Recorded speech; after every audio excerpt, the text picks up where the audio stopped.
Hello everyone, स्वागत है आपका हमारे YouTube channel home science pro में। तो स्टूडेंट्स, आज हम क्लास 12th होम साइंस के चैप्टर 4 को करेंगे। इसका पार्ट 3 आज मैं बनाने जा रही हूँ। चैप्टर का नेम है फूड प्रोसेसिंग एंड टेक्नोलॉजी। तो आइए देख लेते हैं इसका इंडेक्स क्या है। फूड प्रोसेसिंग एंड टेक्नोलॉजी, इसमें जो हम फर्स्ट इंट्रोडक्शन और सिग्निफिकेंस में अपने पार्ट 1 में बना चुकी हूँ। पार्ट 2 में basic concept, food science, processing, technology and food manufacturing को कवर किया है मैंने। और आज जो मैं टॉपिक कवर करने जा रही हूँ वो है development of food processing and technology and next importance of food processing and preservation.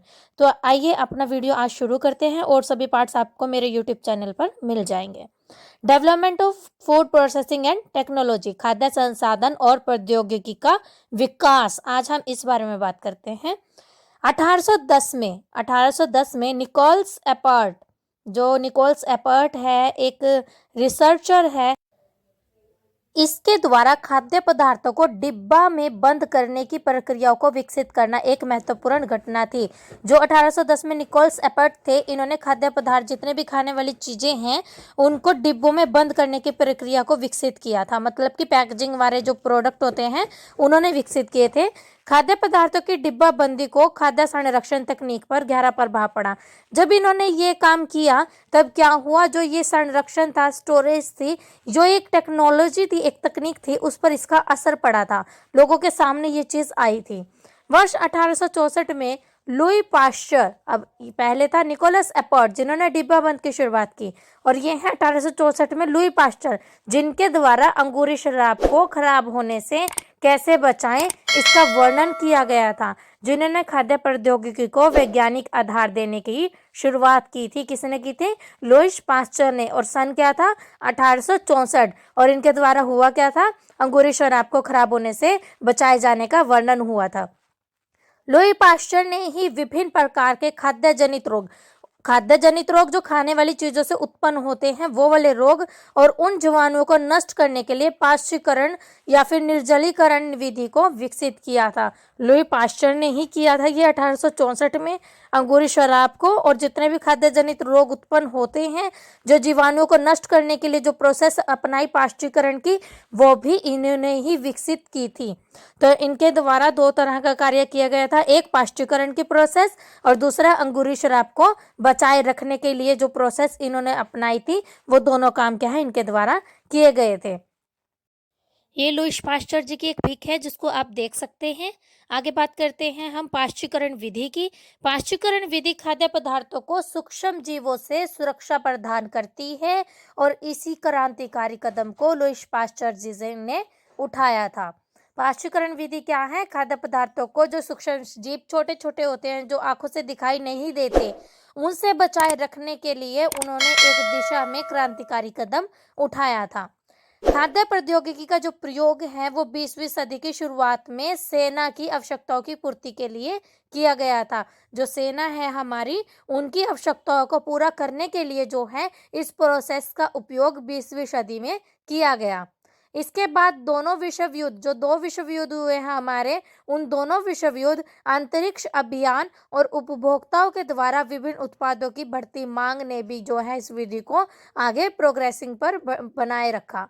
खाद्य प्रौद्योगिकी के विकास को और अधिक प्रोत्साहित किया गया क्योंकि अब इसकी मांग जो है बढ़ती जा रही थी। जब दो विश्व युद्ध हुए, वहां पर अंतरिक्ष अभियान थे, उनमें और उपभोक्ता जो कि एक कंज्यूमर होता है, जो हम और आप सभी हैं, उन कंज्यूमरों की जो डिमांड थी वो अब पाश्चीकरण विधि जो थी उन उत्पादों के लिए बढ़ती जा रही थी, जिसके लिए अब क्या है ये और अधिक प्रोत्साहित भी कर रही थी।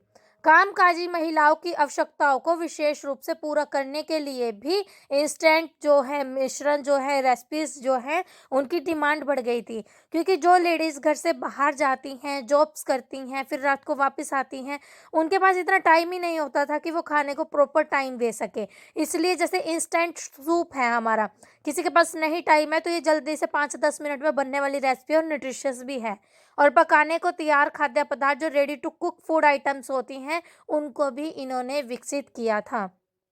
तो ये इंस्टेंट रेसिपीज जितनी भी आती हैं जल्दी से बन जाती हैं, हमें ज़्यादा टाइम नहीं इनमें लगाना पड़ता। जैसे जैसे खाद्य प्रौद्योगिकी का विकास होता गया, वैसे वैसे लोगों में खाद्य उत्पादों की मांग जो है बढ़ने लगी, जो साल के किसी विशेष मौसम के दौरान ही पाए जाते थे। मतलब कि जैसे सीजनल होते हैं, वो उसी टाइम सीजन में ही पाए जाते थे, उसके आगे उससे बाद नहीं पाए जाते थे। लेकिन अब मिल जाते हैं हर प्रोडक्ट, क्योंकि उनको प्रिजर्व करके रखा जाता है। खाद्य प्रौद्योगिकी ने विभिन्न प्रकार के सुरक्षित और सुविधाजनक खाद्य पदार्थ भी उपलब्ध करवाए हैं, जो सुरक्षित भी हैं और कंफर्टेबल भी हैं। विकासशील देशों में तेजी से फैल रहे और विकसित हो रहे इस क्षेत्र ने खाद्य सुरक्षा में सुधार लाने में भी मदद की है, और साथ ही साथ सभी स्तरों पर रोजगार के नए रास्ते भी खोले हैं। क्योंकि देखो, जितनी प्रोसेसिंग और टेक्नोलॉजी आया, उतना रोजगार भी आया है, लोगों को काम करने का उसमें मौका मिला है। और ये हम खाद्य जो है, जो प्रिजर्व करे जाते हैं, ये हमें सुरक्षा में भी हमारी सुधार लाते हैं। इनको ढक कर के बहुत अच्छे से प्रिजर्व किया जाता है, खुला नहीं होता।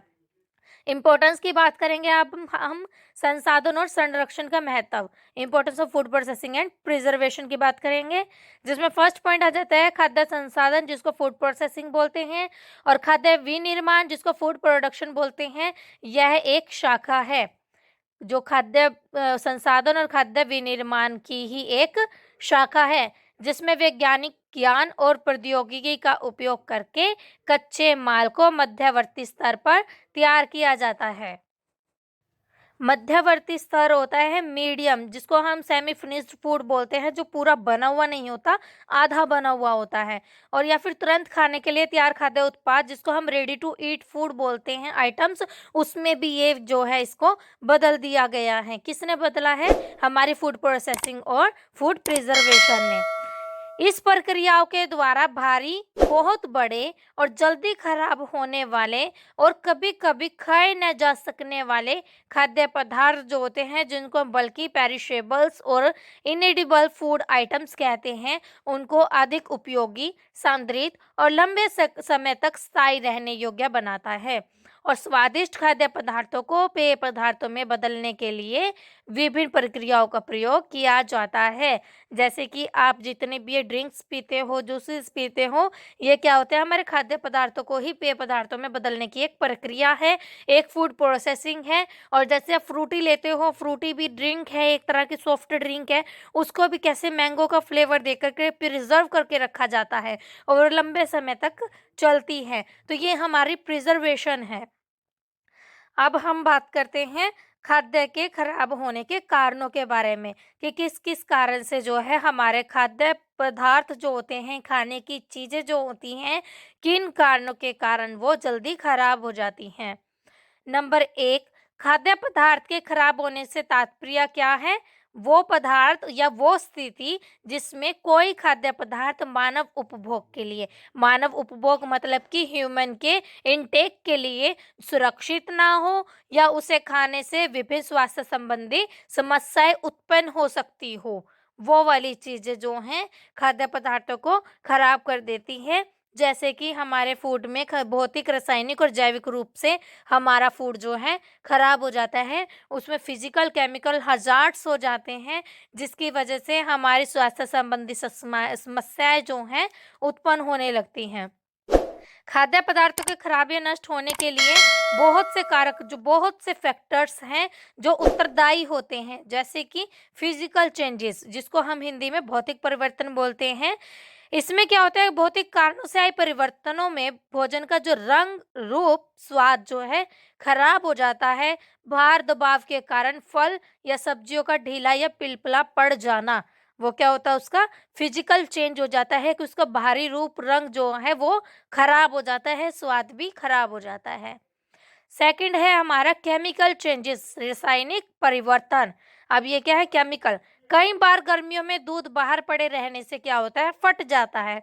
ऐसी एक रासायनिक परिवर्तन के कारण होता है, जिसमें दूध की प्रोटीन कैसेंस जो होती है वो जम जाती है, और कुछ पदार्थों में प्रोटीन कार्बोज को आपसी क्रिया के कारण भी भोजन थोड़ी देर बाद क्या है, रहने पर बाहर बुरा हो जाता है, खराब हो जाता है।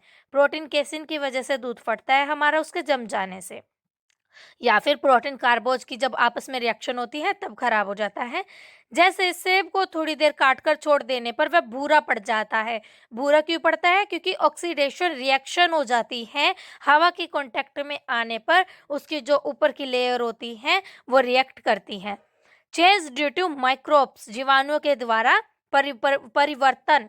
भोजन में उपस्थित कुछ जीवाणुओं के द्वारा भी खाद्य पदार्थ बहुत जल्दी खराब हो जाते हैं, जैसे खमीर, फफूंदी, बैक्टीरिया। ये ऐसे जीवाणु हैं जो हमारे फूड को खराब कर देते हैं। अब फर्स्ट आ जाते हैं खमीर, जिसको हम बोलते हैं ईस्ट। ऑक्सीजन की उपस्थिति और अम्लीय वातावरण में खमीर एक कोशिकीय जीव है जो भोजन की शर्करा को कार्बन डाइऑक्साइड और अल्कोहल में बदल देता है। खमीर क्या है? एक कोशिकीय जीव है जो क्या करता है, भोजन की जो शर्करा और कार्बन डाइऑक्साइड होती है उसको अल्कोहल में बदल देता है और ऐसे पदार्थ फूलकर खट्टे हो जाते हैं, जैसे कि आटे में खमीर। ये था हमारे खमीर का एग्जाम्पल, जिसमें रिएक्शन हो जाती है और वो खराब हो जाता है। नेक्स्ट पॉइंट आ जाता है फफूंदी, जिसको हम बोलते हैं फंगस। अब फफूंदी एक ऐसे वातावरण में पनपती है जहां अम्ल या क्षार में संतुलन कम होता है, बैलेंस नहीं हो पाता। जैसे नींबू, स्क्वैश, अचार या और प्रोडक्ट भी हो सकते हैं, उन पर पनपने वाली फफूंदी हानिकारक नहीं होती, परंतु मटर, मूंगफली, गेहूं, राई, जौ आदि पर होने वाली फफूंदी जो है जहरीली बन जाती है। अब आ जाता है बैक्टीरिया। कई बैक्टीरिया बहुत जल्दी बढ़ जाते हैं, ग्रो करते हैं, खाद्य पदार्थों में विष उत्पन्न भी कर देते हैं, जो कि हमारे लिए बहुत ही हार्मफुल है। और यह अधिकतर दूध और दूध से बने पदार्थ, मांस, मछली, पके हुए भोजन को कंटामिनेट कर देते हैं। नेक्स्ट आ जाता है एंजाइम के द्वारा। इससे पदार्थ क्या करता है, गलना शुरू हो जाता है, उससे बदबू आनी शुरू हो जाती है और ज़्यादा देर तक कटे रखने पर फल व सब्जियों का रंग, स्वाद, सुगंध, संरचना, मतलब कि उसका जो बाहरी रूप होता है उसमें अंतर आ जाता है। जैसा वो फ्रेश दिखाई देता है फिर सेम एज इट इज़ वो नहीं दिखाई देता, पहले की स्थिति से ज़्यादा खराब दिखाई देता है। यह एंजाइम्स के द्वारा होता है। जैसे मीट और मछली पड़े पड़े से सड़ने लगती है, उसमें स्मेल आ जाती है और वो खाने लायक नहीं रहती। अब बात करते हैं जीवाणुओं के द्वारा जो परिवर्तन हो रहे थे उनमें कीड़े मकोड़े और चूहों के द्वारा। जब हमारा खाना खुला रह जाता है तो कीड़े मकोड़े क्या करते हैं, उन पदार्थों को खाकर नष्ट कर देते हैं, खाद्य पदार्थों को, जिससे खाना जो है खाने लायक नहीं रहता। जैसे अनाज और दालों में कीड़े लग जाते हैं या फिर जैसे चूहे जो हैं उनको खराब कर जाते हैं। कुछ कीड़े अपने अंडे भी छोड़ देते हैं उनमें, जिसकी वजह से भोजन को खाने लायक रहने की स्थिति वो नहीं छोड़ते। और गोला क्रीम, फीता क्रीम या बिना धुले फल, सब्जी और मीट में अपने अंडे ये छोड़ देते हैं। और झिंगुर की लार से क्या होता है, अनाज के दाने चिपके हुए दिखाई देते हैं। आपने खुद भी ऐसा ऑब्जर्व किया होगा कि गेहूं के कुछ दाने किस तरह से हल्के मिट मैले से हो जाते हैं और चिपके रहते हैं। नेक्स्ट पॉइंट है कीड़े मकोड़े और चूहों के द्वारा अब और क्या क्या हमें नुकसान होता है। चूहों के मल से जो वो टॉयलेट कर जाते हैं उसमें, उससे क्या हमें हानिकारक है, उनके मूत्र से भी खाद्य पदार्थ और अनाज में जो है इन्फेक्शन फैलता है, संक्रमण फैलता है और यह सब मनुष्य को रोगी बना सकता है, बहुत सी स्वास्थ्य संबंधी समस्याओं को ला करके मनुष्य के सामने खड़ा कर सकता है। अब हम मेथड्स की बात करेंगे फूड प्रिजर्वेशन की, कि कौन कौन सी विधियां जो है खाद्य संरक्षण में यूज की जाती हैं। एक आता है धूप में सुखाना। अब धूप में सुखाना भोजन पदार्थों में उपस्थित नमी को सुखाकर भोजन को संरक्षित करना निर्जलीकरण कहलाता है। जैसे फॉर एग्जाम्पल आप अचार बनाते हो, आंबियों को कट करके उसको धूप में लगाते हो ताकि उसमें जितना मॉइस्चर है वो सूख जाए। खाद्य पदार्थों को सुरक्षित करने के लिए जो है इस प्रोसेस को अपनाया जाता है। हिमीकरण, कई खाद्य पदार्थ ऐसे होते हैं जिन्हें संरक्षित करने के लिए उनमें नमी बनाए रखना बड़ा जरूरी होता है, वो फ्रीजिंग होती है और जो हमारे पीछे हमने पढ़ी है उसमें हम नमी को दूर करते हैं। ऐसे खाद्य पदार्थों को कम तापमान पर रखकर संरक्षित किया जाता है और कम ताप पर जीवाणु और एंजाइम की क्रियाशीलता कम हो जाती है, या उनको भी कम किया जा सकता है। तो ये होता है हमारा हिमीकरण। अब बात करते हैं प्राकृतिक पदार्थों के द्वारा खाद्य संरक्षण की। संरक्षित पदार्थों के द्वारा जो खाद्य संरक्षण होता है उसकी, मतलब हम प्रिजर्व किन किन चीजों को यूज करके अपने फूड को करते हैं। पहला आता है नमक। यह लगभग सभी संरक्षित पदार्थों में डाला जाता है। नमक खाद्य पदार्थों का पानी निकालकर उसकी नमी को कम कर देता है और नमक के कारण ही खाद्य पदार्थों में ऑक्सीजन नहीं घुल पाती, जो कि जीवाणुओं के जीवित रहने में सहायक होती है, जिससे भोजन खराब होने से बच जाता है। जैसे आप अचार बनाते हो, अचार में भी नमक और तेल डालते हो, तो वह क्या करता है, आपके अचार को खराब होने से बचाता है और ऑक्सीजन और पानी से आप उसको दूर रखते हो। ठीक है, पानी से उसको दूर रखते हो, नहीं तो उसमें क्या है, फंगस लगने का खतरा बना रहता है। प्राकृतिक पदार्थों में क्या एक और आ जाता है, चीनी। यह फल, सब्जियों, जैम, स्क्वैश, मुरब्बे के संरक्षण मतलब कि प्रिजर्वेशन में प्रयोग किया जाता है। जब भी हम जैम, जेली, स्क्वैश बनाते हैं तो चीनी को बाद में डालते हैं, क्योंकि ये क्या करता है, बॉन्ड बनाना शुरू कर देता है, जैसा हमारा फूड जो है प्रिजर्व हो जाता है। इससे भी जीवाणु को पनपने के लिए उचित नमी नहीं मिल पाती है। नेक्स्ट आ जाते हैं हमारा तेल। अब तेल भी क्या करता है, प्रिजर्व करने में हेल्प करता है। यह मुख्य रूप से अचार को संरक्षित करने के लिए प्रयोग किया जाता है। इसमें भी जो है नमी नहीं बन पाती है। अचार के ऊपर तेल की सतह हवा के साथ जीवाणुओं में आने से रोकती है, जिससे कि अचार प्रिजर्व रहता है। वो डायरेक्ट जो है हवा के कांटेक्ट में नहीं आ पाता, क्योंकि अचार के ऊपर तेल की लेयर बनी रहती है। तो ये 3-4 मेथड से हमारे फूड को प्रिजर्व करते हैं। अब बात करेंगे रासायनिक पदार्थों के प्रयोग के द्वारा, कि कुछ केमिकल्स का यूज करके भी हम कैसे फूड को प्रिजर्व कर सकते हैं। फर्स्ट आ जाता है potassium Meta bisulphate. Potassium Meta bisulphate क्या है, एक केमिकल पदार्थ है। इसको खाद्य पदार्थों में डालने से सल्फर डाइऑक्साइड बनती है, जो खाद्य संरक्षण मतलब कि खाद्य प्रिजर्वेशन में बड़ी हेल्पफुल होती है। यह सल्फर डाइऑक्साइड बोतल के ऊपरी रिक्त स्थान पर आ जाती है और जीवाणुओं को प्रवेश नहीं पाने देती, जिससे कि हमारा फूड नष्ट नहीं होता और प्रिजर्वेशन उसकी बनी रहती है। इसका प्रयोग ज्यादातर स्क्वैश में किया जाता है। यह 1 ग्राम मतलब कि 1/4 छोटा चम्मच जो होता है प्रति किलोग्राम तैयार खाद्य पदार्थ में डाला जाता है। नेक्स्ट है सोडियम बेंजोएट। सोडियम बेंजोएट भी एक केमिकल पदार्थ है।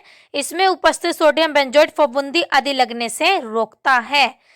ये क्या करता है, फफूंदी लगने से रोकता है और इसका प्रयोग सभी खाद्य पदार्थों में किया जा सकता है, कोई सा भी खाद्य पदार्थ हो, और इसकी जो क्वांटिटी 0.1 सांद्रता तक इस्तेमाल की जा सकती है। इनको नापकर ही डाला जाता है।